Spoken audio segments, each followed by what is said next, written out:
Baik, pertanyaan adalah Ustaz, benarkah mengenai musik itu tidak semua ulama sepakat akan keharamannya? Semua ulama sebelum Imam Ibnu Hazm sepakat akan keharamannya.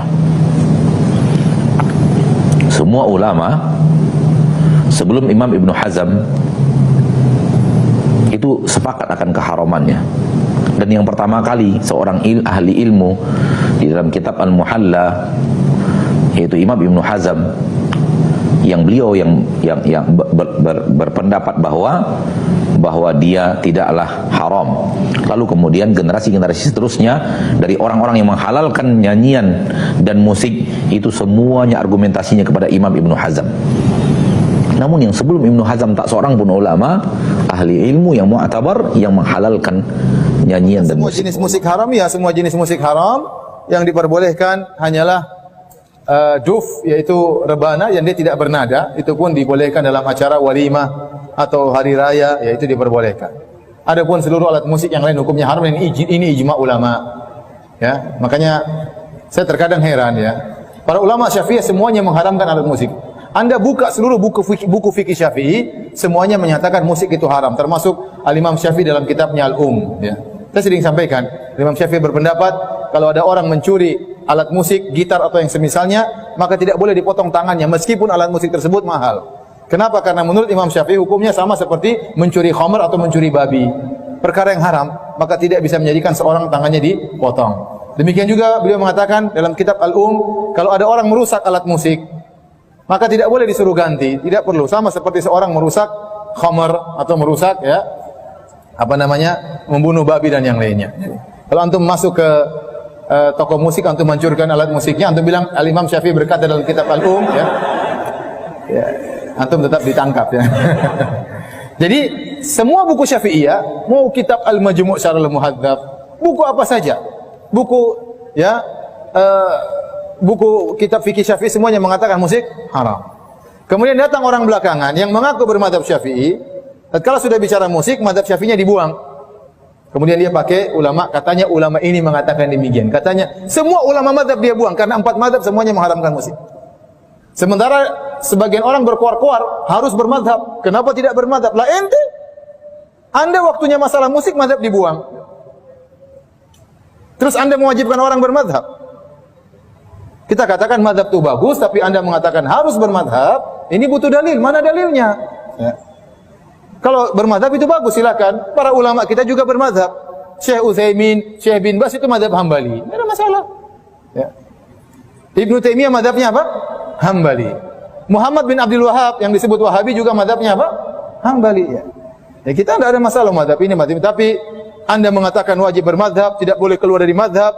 Kemudian sementara Anda membuang mazhab dalam masalah yang tidak sesuai dengan hawa nafsu seorang, ya, maka ini tidak benar. Anda tidak konsisten berarti. يقول بعدم تحريم الموسيقى وأنه لا يوجد سوى دليل واحد من السنة. والله يعني بالنسبة للموسيقى يعني يكفي قول النبي صلى الله عليه وسلم يأتي أقوام من أمتي يستحلون الحرى والحرير والخمر والمعازف، وهذا الحديث أخرجه البخاري في الصحيح. والبعض تكلم فيه أنه قالوا معلق أو كذا. حتى لو معلق، أول شيء هو غير معلق، فحتى لو معلق هو إسناده صحيح يكفي. ثم كذلك هو عند غير البخاري، عند أبي داود وأظن عند البيهقي بإسناد صحيح يكفي، ثبت عن النبي صلى الله عليه وسلم. ويخطئ الكثيرون على ابن حزم رحمه الله تعالى. ابن حزم يقول ما صح عندي الحديث، ولو صح عندي الحديث لقلت به. طيب ثبتت صحة الحديث ولم يطلع عليها ابن حزم، انتهى الأمر. ابن حزم إنسان تقي يخاف الله تبارك وتعالى، فصاروا يتعلقون بقول ابن حزم مع أنهم في غير هذه المسائل يستهزئون به رحمه الله تعالى، يقول شاء أقواله شاذة ظاهري مدري إيش وكذا. لكن لا يجوز الإنسان أن يستدل بقول عالم على ما يرى أنه هو باطل أصلا، وإنما يتصيد الرخص.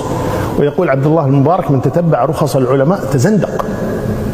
يعني إذا باخذ رأي فلان في الخمر وفلان في الربا وفلان في المتعة وفلان في المعازف، يخرج إنسان من الدين والعياذ بالله، ينحرف انحرافا تاما.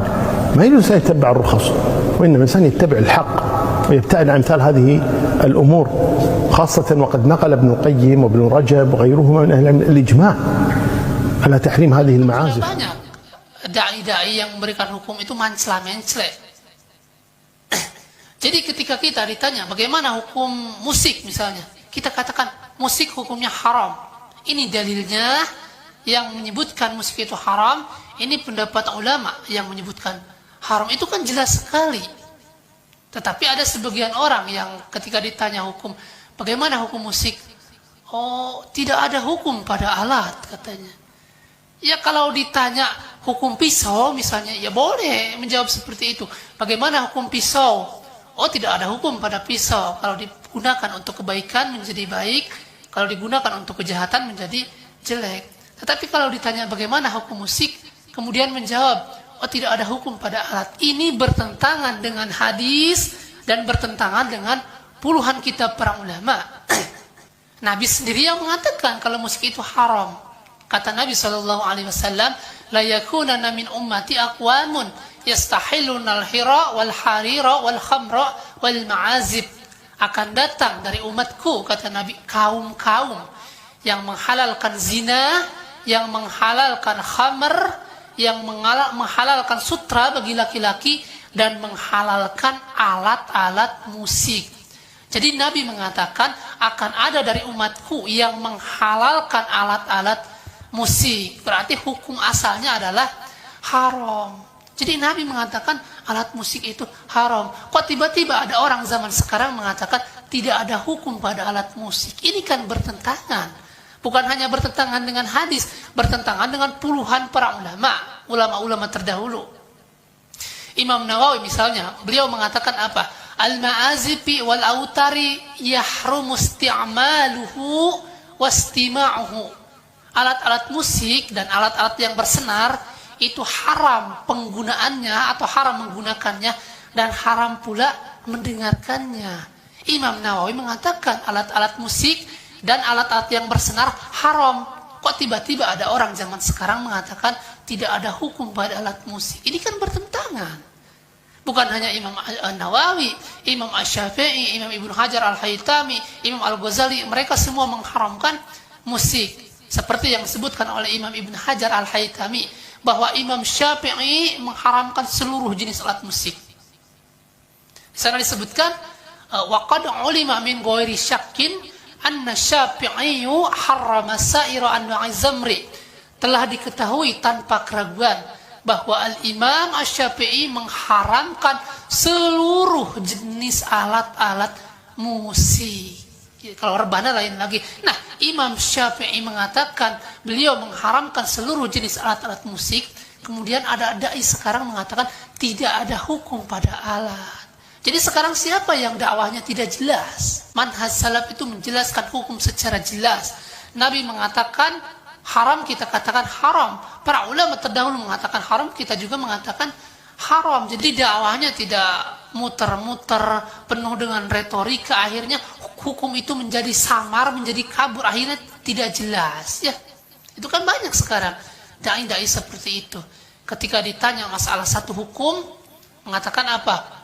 Terus muter-muter, retorika terus. Akhirnya finishnya hukumnya itu menjadi tidak jelas, menjadi samar-samar, membingungkan masyarakat. Music, okay, that's a good question. I think it's not about my opinion on music, because my opinion about music is not important. I mean, whether I think it's good or not good, it's not really important. But what's important is what did Allah say about music, and what did the Prophet ﷺ say about music. So Allah subhanahu wa ta'ala told us in the Quran that music is haram. In the Quran. Not a lot of people know this. A lot of people think it's not in the Quran. And I'll quote you the ayah to be exact. The ayah is number 6 in Surah Luqman. وَمِنَ النَّاسِ مَنْ يَشْتَرِي لَهْوَ الْحَدِيثِ لِيُضِلَّ عَنْ سَبِيلِ اللَّهِ بِغَيْرِ عِلْمٍ وَيَتَّخِذَهَا هُزُوًا أُولَئِكَ لَهُمْ عَذَابٌ مُهِينٌ. Allah said, from mankind there are some people who purchase music and singing. Lahu al-hadith. Almost all the scholars of tafsir unanimously agree that lahu al-hadith in this ayah is music. To misguide people from the path of Allah without knowledge. And they take the signs of Allah as a joke. these people will have a big punishment in the hellfire, a humiliating punishment in the hellfire. So Allah subhanahu wa ta'ala told us it's haram. So this is something that music is very dangerous, and the lyrics of a lot of music songs, most songs, the lyrics are very bad. They have very haram things in them. But even if they didn't have haram in them, music would still be haram. And the Prophet ﷺ said, there will come to a group of my people from my ummah who will say that alcohol and music, or that they will say that alcohol and silk and music are halal. And they will declare, from among the things they will declare to be halal are alcohol and silk for men and music. And those people, they will end up being destroyed by Allah subhanahu wa ta'ala for what they say. So reality is music is haram. And it's bad for you. And the problem is these days that we give our kids the Islamic music. And it's just music. Let's not call it anashid, because it's not anashid, it's music. Sekarang masalah music, misalnya hari ini orang ribut juga kan, sampai sang raja pun turun tangan, subhanallah. Ada sebagian ulama seperti Ibnu Hazm yang tersendiri, yang dalilnya sangat lemah, lalu diikuti oleh orang-orang yang taklid kepadanya sepanjang masa. Akhirnya dibuatlah alasan-alasan dan modus-modus. Ya, sehingga kalau dakwah nggak apa-apa. Coba yang bilang dakwah nggak apa-apa itu dakwah hasilnya atau dosa? Yang bilang itu dulu di zaman Nabi tidak ada televisi, sekarang pakai televisi dakwah. Sekarang dulu zaman Nabi tidak ada musik zaman Nabi. Ada enggak? Nabi pakai enggak? Justru dilarangnya ketika perang Uhud, perang apapun dengan orang Quraisy selalu bawa grup bandnya dan penari-penarinya yang hampir telanjang, orang-orang gadisnya dibawa semua itu, para budak nita. Yang memang pada masa itu yang menyanyi itu adalah budak. Orang perempuan merdeka tidak boleh, karena dianggap itu profesi orang rendahan. Hari ini aja dianggap sebagai profesi orang berkelas, high class. Kalau dulu tidak, yang menyanyi zaman jahiliyah itu adalah para budak. Kalau sekarang namanya biduanita. Jelas itu tidak halalnya. Nabi tidak buat tandingan. Kalian bikin lagu-lagu syirik, kami bikin lagu Islami, enggak ada. Nabi sudah tegaskan akan ada zamannya nanti sebagian umatku menghalalkan. Berarti asalnya haram. Makanya kita tidak bisa menghapus ini, karena sudah mukjizat Nabi bahwa akan ada orang yang menghalalkan. Tidak mungkin orang biasa, pasti orang berilmu. Dulu di agama lain pun seperti itu. Ya, setelah lemahnya istiqamah umat dalam beragama, lalu datang sebagian ulamanya yang menghalalkan yang haram dan mengharamkan yang halal. Sebabnya banyak sebabnya. Kadang desakan masyarakat juga, Ustaz kalau sebut segalanya haram besok tidak diundang, bisa saja, atau rusak ininya, reputasinya, popularitasnya. Maka sebenarnya kaum muslimin dan muslimat yang dirahmati Allah berat.